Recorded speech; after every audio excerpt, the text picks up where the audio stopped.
Ho aminareo rehetra ny ry havana ny fahasoavana sy ny fiadanana avy amin'Andriamanitra ray sy Jesoa Kristy Tompontsika. Amen. Ny fanekena ataon'Andriamanitra amin'ny fianakaviana.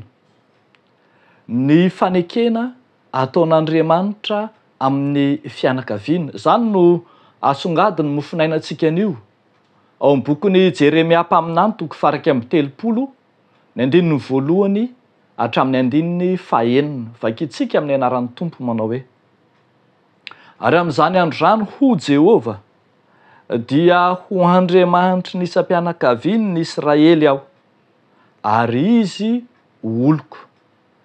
Izao no lazain'i Jehova: ahita fitiany anefitra ny olona izay sisa tsy matin'ny sabatra. Andeha aho ka hanome fitsaharana ho an'ny Israely. Tany lavitra any no nisehon'i Jehova tamiko ka nanao hoe: fitiavana mandrakizay no nitiavako anao, koa izany no nampaharetako famindram-po ho anao. Mbola hanorina anao indray aho ka dia hiorina ianao ry Israely Virjina, ary mbola hiravaka mitondra ny amponga tapakao ianao ka hivoaka amin'ny dininy mifaly. Mbola hanao tanim-boaloboka ao amin'ny tendrombohitry Samaria ianao. Ny mpamboly dia hamboly sady hihinana ny vokatra, fa mbola hisy andro iantson'ny mpitazana any amin'ny tany avoanan'ny Efraima hoe: mitsangana ianareo ka andeha isika hiakatra ny Ziona ho any amin'ny Jehova Andriamanitsika. Ray Masino, manamasinanay amin'ny fahamarinana, ny teninao no fahamarinana. Amen. Ny fanekena ataon'Andriamanitra amin'ny fianakaviana. Amin'izany andro zany ho Jehova dia ho Andriamanitry ny isam-pianakaviany ny Israely aho. Efa any am-pahababoana nandritra ny fotoana ela ny jiosy, dia indro misy fanantenana vaovao mipoitra entiny Jeremia mpaminany, fampanantenana ireto vahoaka voababo fa hanafaka azy Andriamanitra, ho avy hitondra fanafahana Andriamanitra. Io fampanantenana io dia miorina amin'ny fanekena efa nataon'Andriamanitra tamin'ny razana teo aloha, nanomboka tamin'ny Abrahama zany.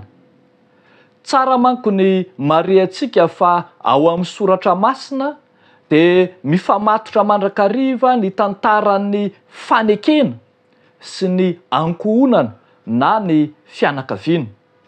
Isaky ny manorina fanekena Andriamanitra dia manorina izany eo amboniny ankohonana na ny fianakaviana mandrakariva. Mifamatotra arak'izany ny fiainam-pianakaviana sy ny fanekena izay ataon'Andriamanitra. Hitantsika anie zany raha nanao fanekena tamin'ny Adama Andriamanitra tao Edena, dia nametraka ny fanekena ho an'ny olona rehetra, ho an'ny taranany rehetra, ka nitenenany hoe miteraha mameno ny tany.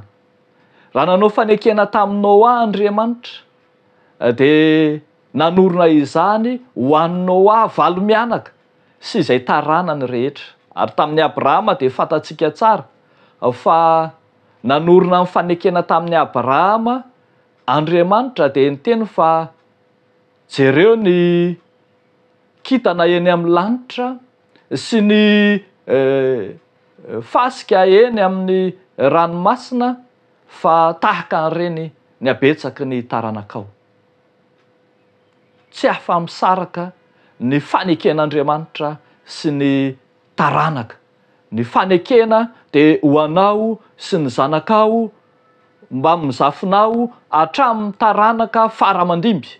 Dia raha nanorina ny fanekena tamin'Andriamanitra tamin'ny Abrahama Andriamanitra dia te hiazona azy ireo foana hatramin'ny taranaka ela teoriana, ka na dia tojo fizahan-toetra ary izy manjo azy ny fahababona, Andriamanitra kosa mbola miazona ny fanekena ka dia vonona anafaka azy. Ary zany zao fampanantenana hitantsika eto izao.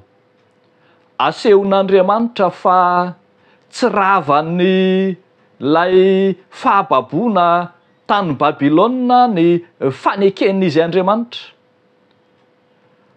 Ny fanandevozana nandritra ny 400 taona tany Egipta aza tsy nahasakana ny faneken'Andriamanitra tsy toy amin'ny taranaka taty aoriana.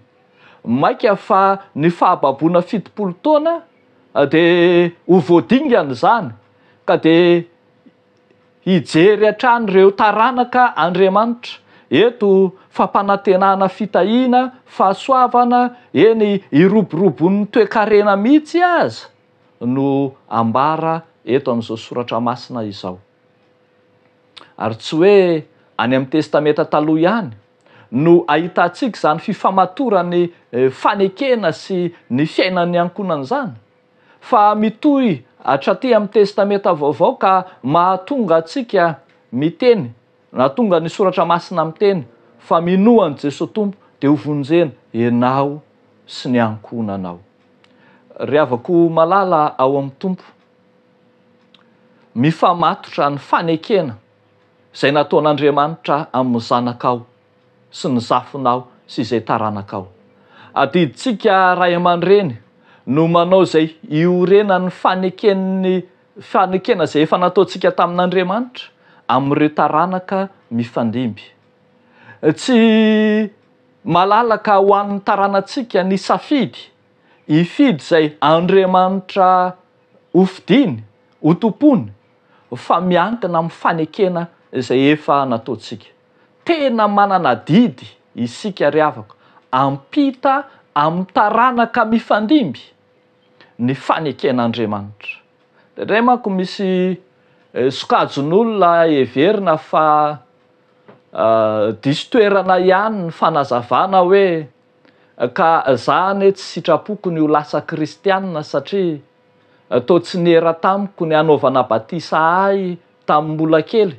Toa ireo ray aman-dreny ny dadabe dia avy eo ny ampita tamin'ny ray aman-dreny dia toa miampita ho azy aty amiko le izy fa tsy safidiko akory zany. Tsy ry havako malala.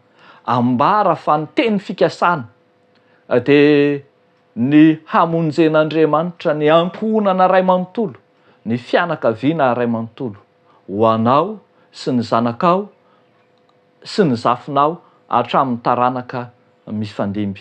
Tsy njovy, hevero ny fanantenana tsara izay arangarangan'Andriamanitra eto amin'izao fanekena izao. Andriamanitra vonona hanarina, Andriamanitra hanorina indray, Andriamanitra izay mampanantena ny fiadanana. Dia hitantsika eto fa anangona ny azy izy, anarina izay sisa tsy matin'ny sabatra izy.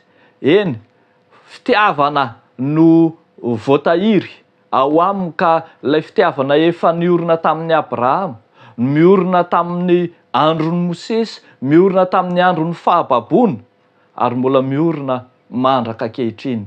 Itenenany hoe fitiavana mandrakizay no nitiavako anao. Ry havako, Andriamanitra tsy miova omaly sy anio ary mandrakizay. Ny taranaka mety miovaova, mahitsika be dia be fa mpanompon'Andriamanitra nazoto, nanompo an'Andriamanitra ny ray aman-dreny, ny ray be, fa ny taranaka teoriana miova ihany izy rehefa entin'ny fandrosoana sy izay heverina fa ho fahafahana, kinanjo fahafahana mitondra fangejana ary mety hitondra fahaverezana mandrakizay mihitsy aza.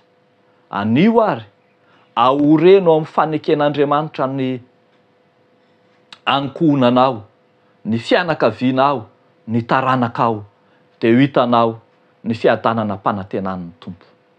Ho an'Andriamanitra irery ihany ny voninahitra. Amen. Hivavaka isika.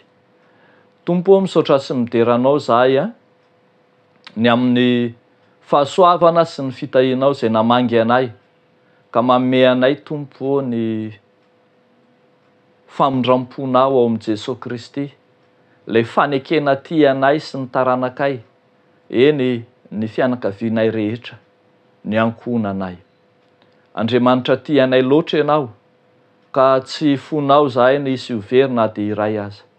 Izay kosa Tompo hiezaka na dia malemy aza hiazona izay efa nihazonanao anay sy ny ankohonanay. Apetrakay aminao ty herinandro ity, ho feno fitahina, indrindra ho feno fahasoavana eo ambany fitondranao Andriamanitra. Amin'ny anaranao nanaovanay izany mivavaka izany, misaotra Tompo. Amen.